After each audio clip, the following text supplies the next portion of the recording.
ഒരു പോലീസുകാരനെ സിനിമ എഴുത്തുകാരൻ്റെ ഏറ്റവും വലിയ അഡ്വാൻറ്റേജ് എന്താ? പോലീസിനെ കുറിച്ച് നന്നായിട്ട് എഴുതാൻ പറ്റും. പോലീസിനെ കുറിച്ച് എഴുതണ്ടാന്ന് തീരുമാനിക്കുന്ന കാര്യങ്ങളുണ്ടോ? ഇത് വേണ്ട, ഇത് പുറത്തു വിടണ്ട?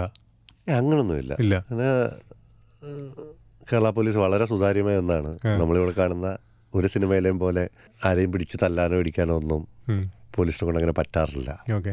സിനിമാറ്റിക് വില്ലന്മാരല്ല. ഇമോഷണലി കയ്യിൽ പോകുമ്പോൾ ഉണ്ടാകുന്ന ഇൻസിഡൻസ് ഉണ്ടാവാം.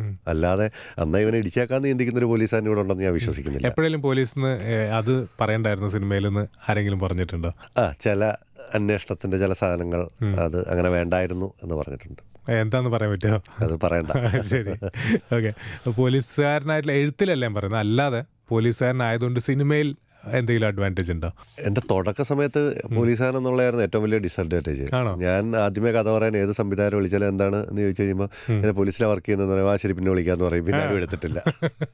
പേടിച്ചിട്ടാണോ? പേടിച്ചിട്ടല്ല, പോലീസുകാരല്ലേ എന്ത് എന്ന്. പക്ഷെ ഇപ്പം അത് മാറി. ഇപ്പം എനിക്ക് തോന്നുന്നു ഒത്തിരി പോലീസുകാരുണ്ടെന്ന് തോന്നുന്നു. 3-4 പേര് 5 പേര് ഇപ്പം തിരക്കഥ എഴുതിയിട്ടുണ്ട്.